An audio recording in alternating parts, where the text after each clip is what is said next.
So you got married and everything was going along smoothly, right? Maybe there were a few bumps in the beginning as you got used to each other, but you're two adults, right? You love each other, you love the Lord, everything's going along great. And then you have children. And you know, hey, we need to get some structure in place for our family. But it seems like despite the fact that things were running along smoothly, anytime the two of you start talking about structure for the family, things get chaotic. Let's get into that.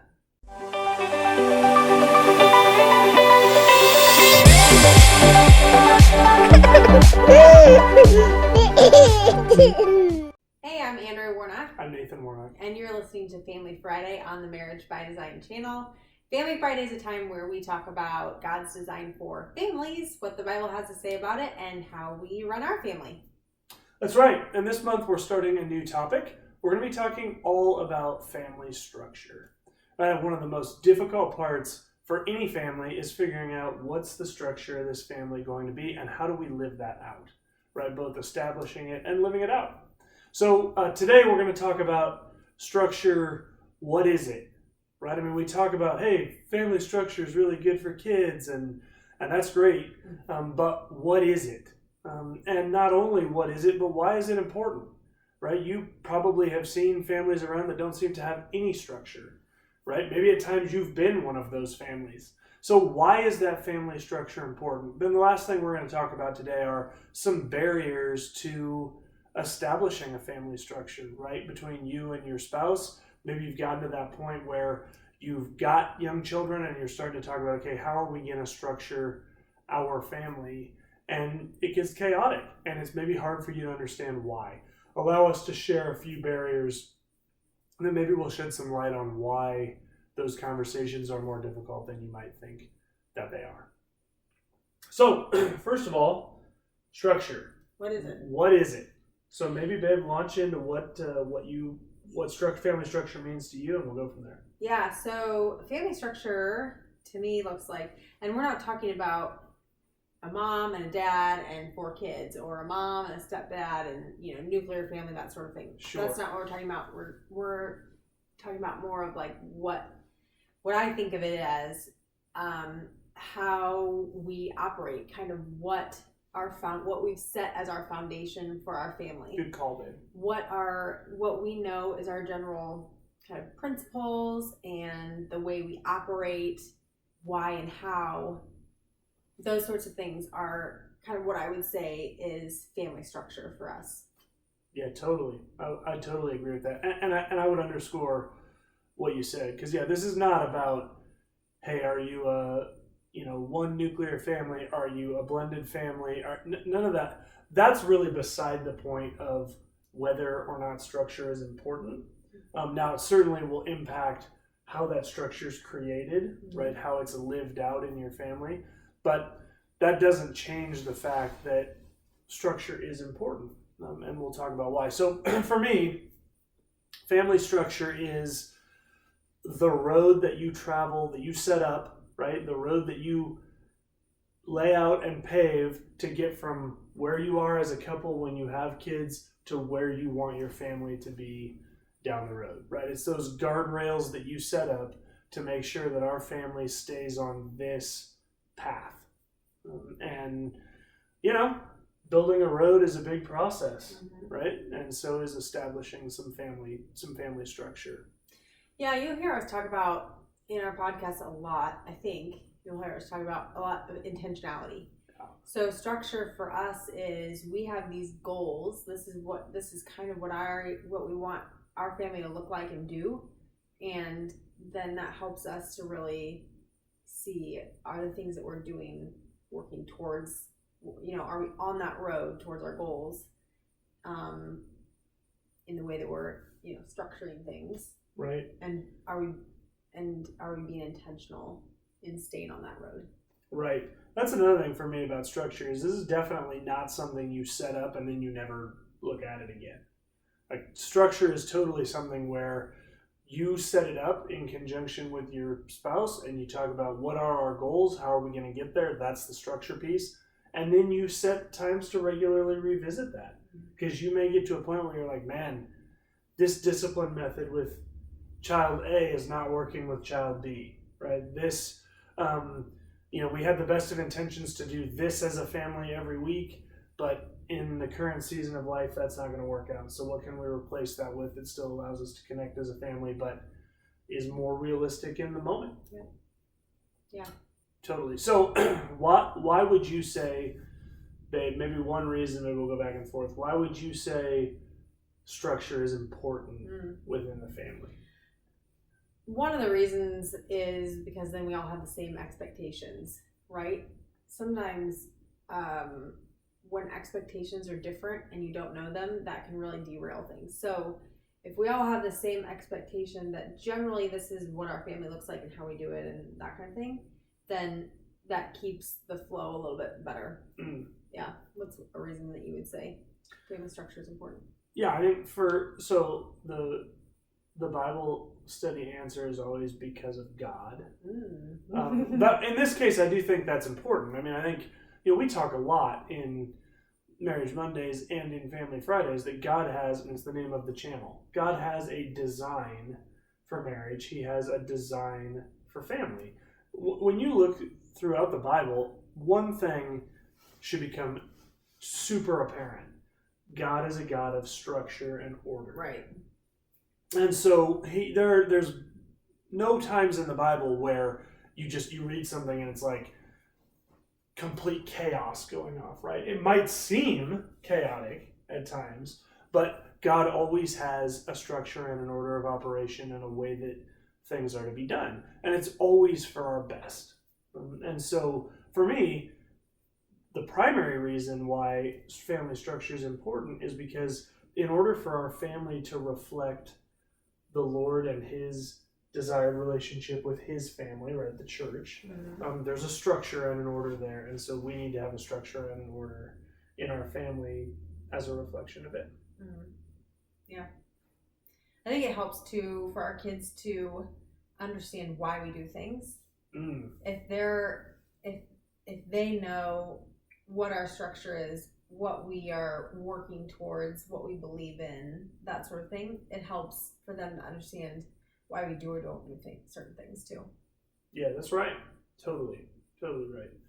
Yeah, and I would say, another huge reason for me is that having a structure, and in this particular case, I'm talking probably more about the discipline part of the structure, like as far as children discipline goes. But for me, having that structure in place frees me to be able to enjoy the children that the Lord's given us more, rather than constantly feeling like on the fly I'm going, that's not right, don't do that, stop doing that, go over there, do this thing. And that's not fun, right? I mean, let's just be real, right? The disciplinarian commando sort of, you will do this, you will not do this. That part of parenting is not It's fun. Exhausting. Right, it is exhausting. The last exhausting. few days feel like a lot of that.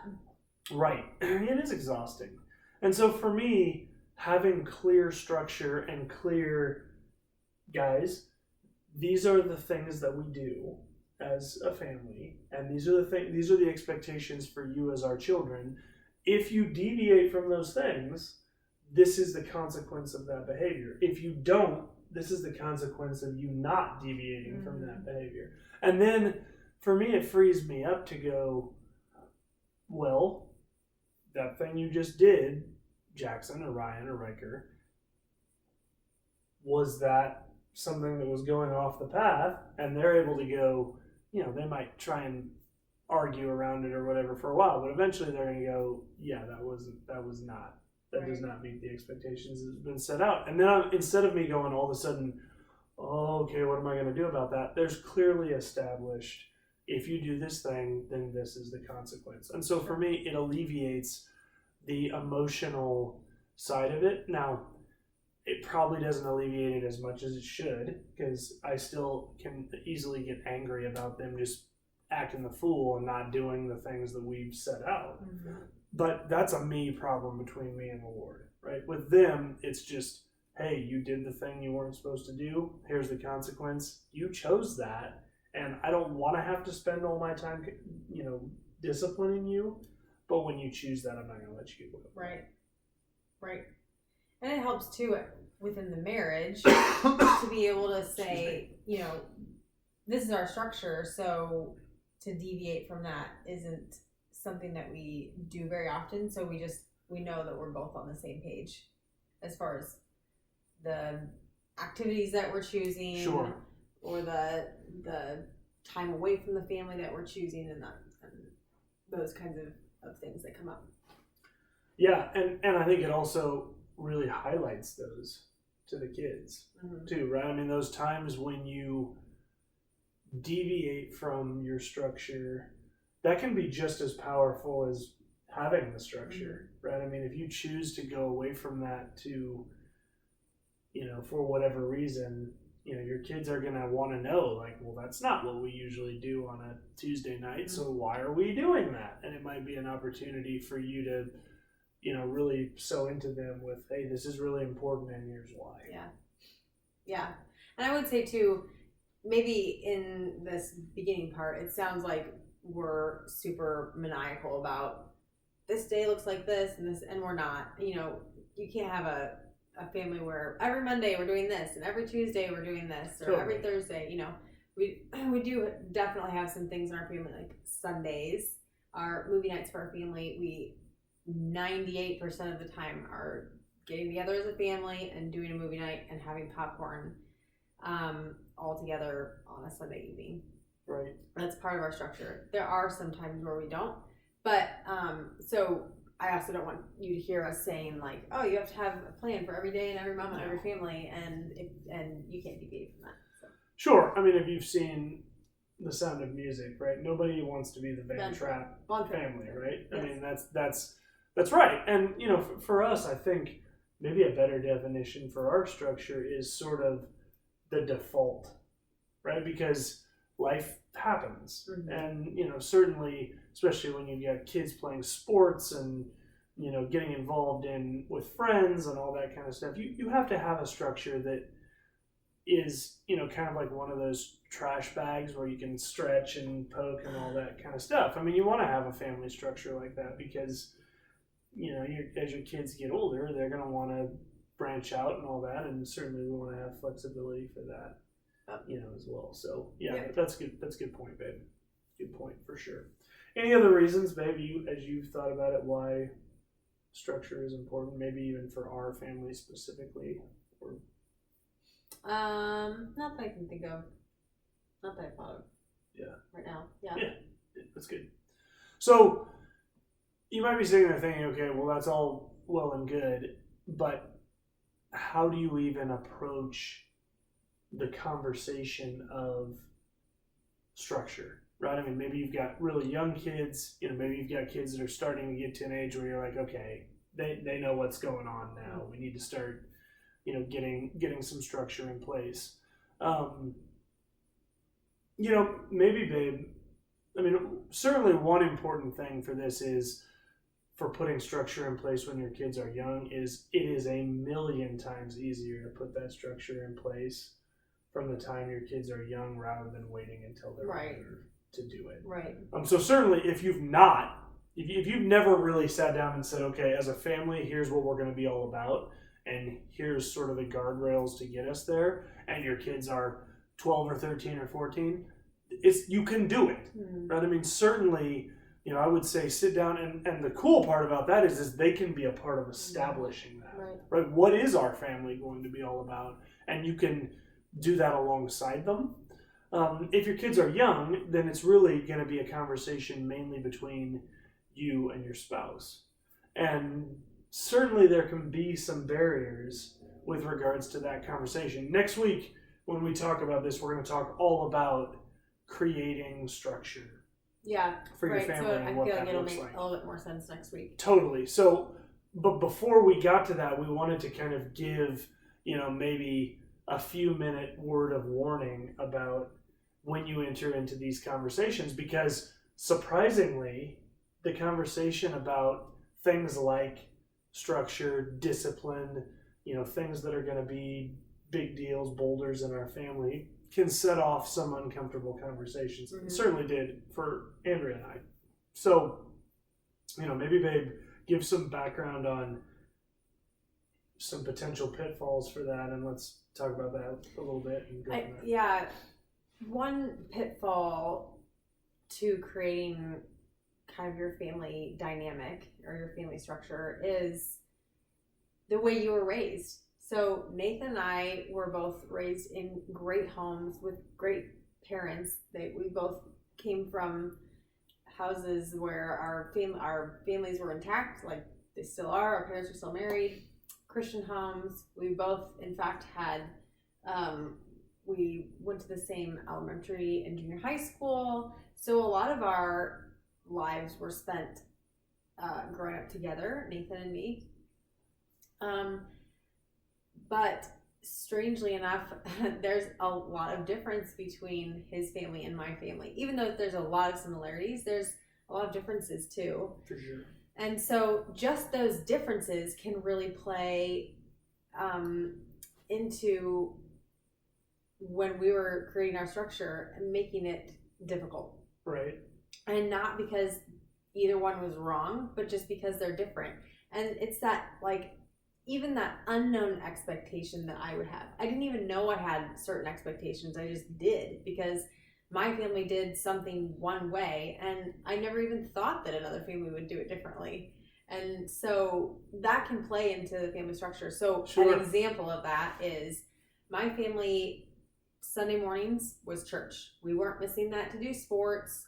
We weren't missing that to do piano recitals or anything else. It was church. And we missed church when we were on vacation, but it wasn't for we weren't missing it for activities, certainly. Sure. Nathan's family would miss church all the time. They never went to church. No.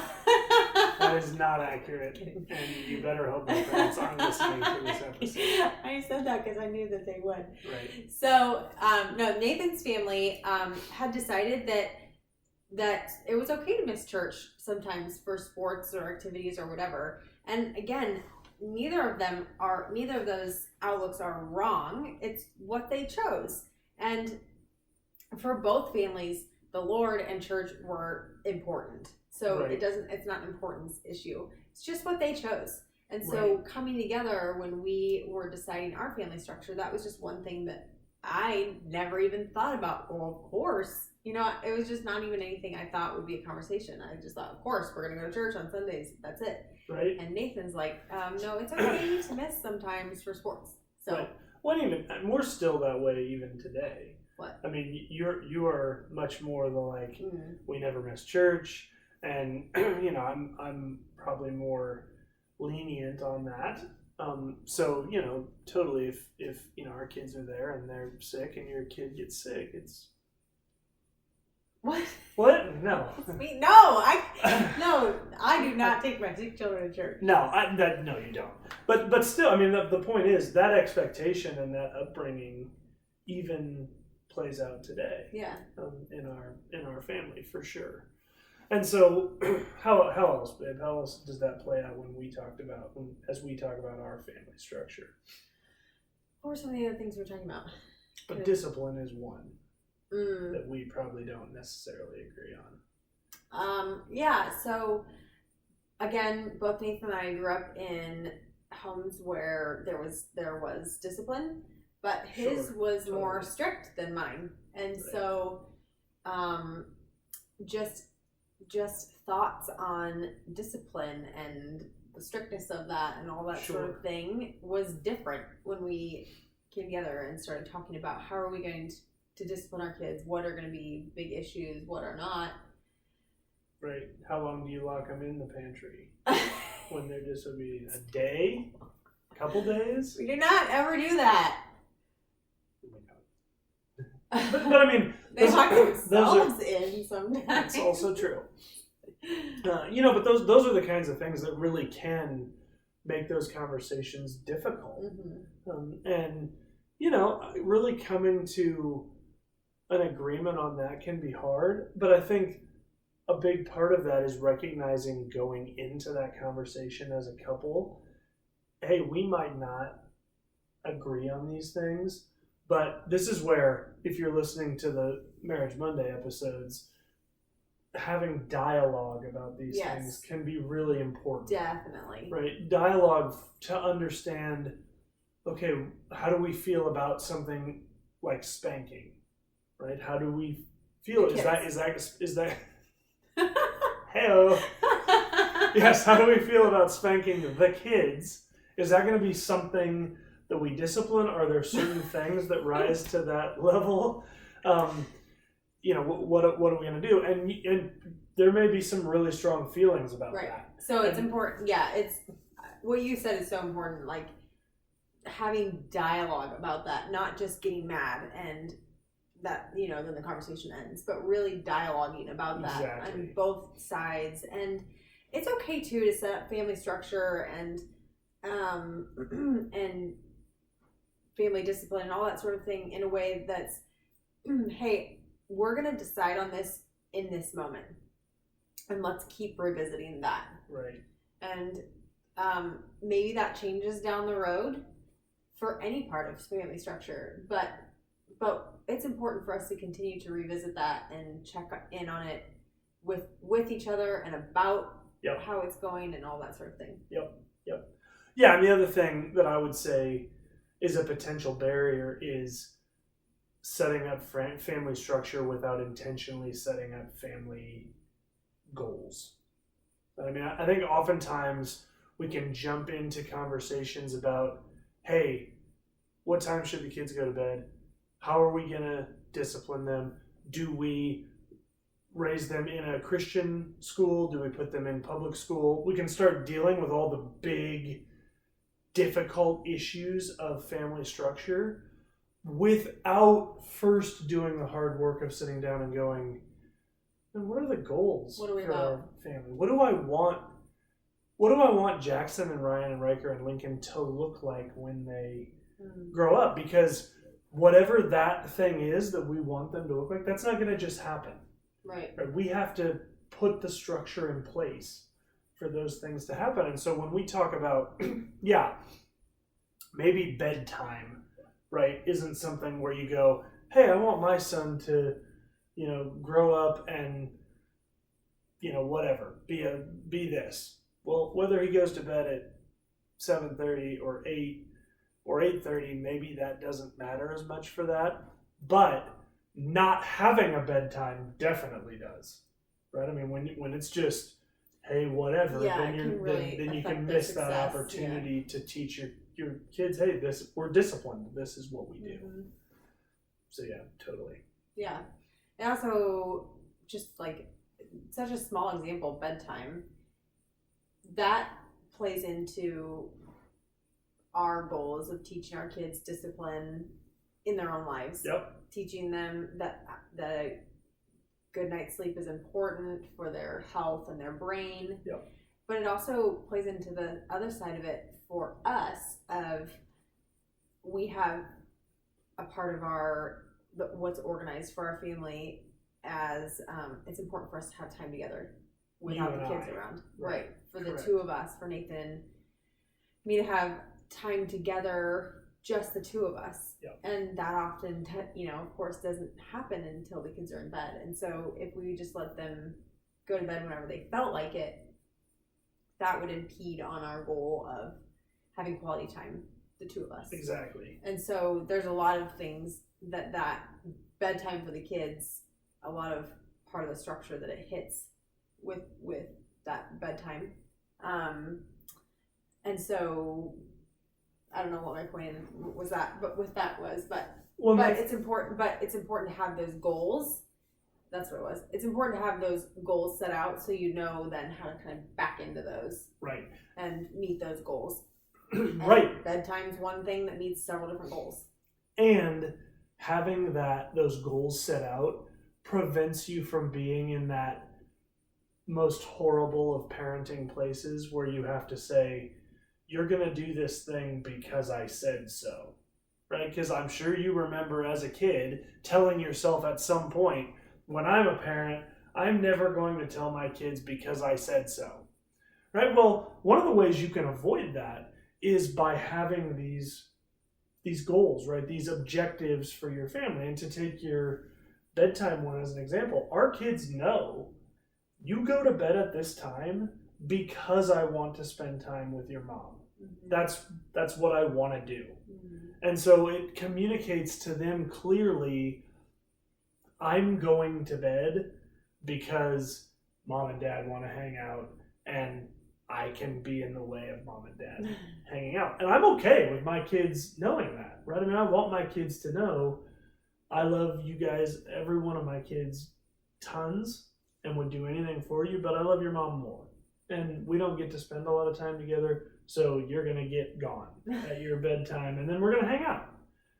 For the benefit of my mom and dad listening, because I said so is also an answer you say after you've told the child many times the reason why, and they just keep asking why. There's no doubt about that, and that's one thing I used to get angry when I was young because my parents would say, because I said so, and I would say, I'm never telling my children that, and they just would roll their eyes and laugh. And now we've had conversations as adults that, yep, they told me that because I said so, sometimes because they had given me the reason so many times and they were tired of giving me the reason over and over. Sure, it's because every kid becomes an attorney. Oh, totally. Right, and any reason you give them, they want to talk about.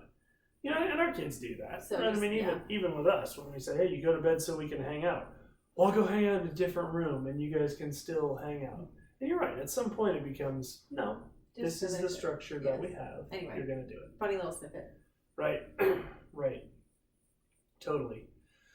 Yeah, I mean, the whole idea of setting a structure for your family is such an important exercise for young couples to go through, couples with kids, even if you may not consider yourselves a young couple, even for older couples, right, that perhaps have grandkids.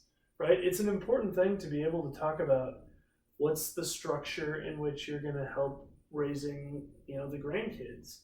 And, that also hits on one of the barriers to structure is, it's not like it used to be where we would have kids and your parents and my parents all live in the same house and we raise the kids and then we blast them out into the world, and by into the world I mean they live at the house that they always lived at, and then they take care of us when we get old. That's wild. Right? Right.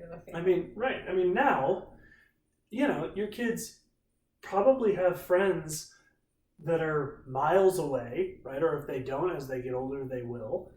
So when they're getting together with them, that's a whole nother structure that they're being influenced by. A lot of people watching this video may be in a blended family situation, right? Where you've got your family and the time with your kids, but then your ex-spouse also is going to have time with your kids, and perhaps that individual's structure is non-existent or is completely different than yours. So how do you deal with those barriers when it comes to structure? Right. I don't know. Good luck. No. We have several people that we are close with that have blended families, and what we found important is simply keeping that structure, having the expectation of, okay, once you enter into this home, this is the way we operate, this is the structure that we have, and having an understanding that it may be hard for those children to go back and forth, between structures, but really trying to help with that reintegration of my structure now, and this is how we do it, and probably having to have a lot more grace with the kids, because there's such large changes in their life between homes, but still having the expectation that this is how we do it. They know why you do it, and we're going to do it this way. Right. So standing firm in that structure, but with a lot of grace. And again, I think it's really important in that situation that your kids know why you have the structure that you have, because I think it allows you to clearly communicate to your kids, when you're here, I have a certain way that I'm trying to raise you, and this structure that we've put in place helps me to accomplish that. And it helps you avoid being in a position where you have to go, hey, your dad's wrong, right? Or your mom's wrong, right? There may be a time for that, but that's a super awkward position to put you in. And so if you're able to take the positive and say, okay, here's the reasons why we have this structure when we're in our home, because I'm trying to accomplish this, and this in the way that I raise you, they can recognize, okay, well, mom or dad, whomever I'm with that doesn't have that same structure, they may just have different priorities and different goals for the way that they're raising me, and they can come to that conclusion on their own. But as for your home, here's the structure that we have, and here's why. Yep. Awesome. Yeah, that's great. That's great, guys. Thanks so much for joining us. So the rest of this month, next week, we're going to talk on Family Friday about how do we as a couple create the structure, right? How do we sit down? What conversations do we have where we create what we are going to be all about as a family, and how our structure sort of funnels down from those goals into actionable things that we can do as a family. Then week 3, we're going to talk about establishing that structure. So you've got the structure in theory, on paper. How do we get it implemented in real ways into the family? Boots on the ground. Yep. And how do we run that marathon, right? Family structure is a marathon. And it's easy to bail out because it gets tiring and exhausting, and you can undo all the work that you worked so hard to do. And in week 4, we're going to do some Q&A with regards to family structure. This is something that we get questions about a lot. Maybe not in the 10,000 foot way that we're talking about it now, but we get questions a lot from people about things like, should my child be sleeping in their own bed, and at what point should that be happening? What time is the right time for bedtime for kids? How do you feel about things like my kids sleeping over at other people's homes, right? Electronics, right? All those kinds of questions. Love you to get those in. So please put them down in the comments below. If you're listening on podcast, please go over to our Facebook page and put those out there for us on Facebook. We're going to collect all those up. Or email us. Or email us, marriagebydesignpodcast@gmail.com. Love that. And then week 4, we will address those questions individually. Yeah.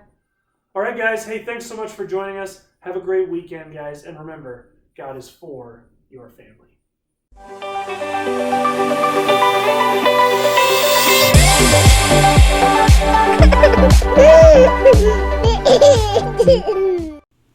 Hey, thanks for joining us on Marriage by Design. If you were impacted by this video, like it by hitting the thumbs up below. Also, don't forget to subscribe, and once you subscribe, hit the bell icon so you can be notified when new episodes release. Excellent. Also, one of the huge pillars of our show is interactivity between us and you. So we would love you to comment down in the comments below if you have thoughts about this video, or if you have questions or other things you'd like to see considered in the future. In addition, if you'd like, you can email us. That's marriagebydesignpodcast@gmail.com. We're also on Instagram @marriagebydesignpodcast, or you can find us on Facebook by searching Marriage by Design Podcast. Finally, if you want to, you can tweet at us. We do have a Twitter account that is @MarriageXDesign. Thanks, and have a great day.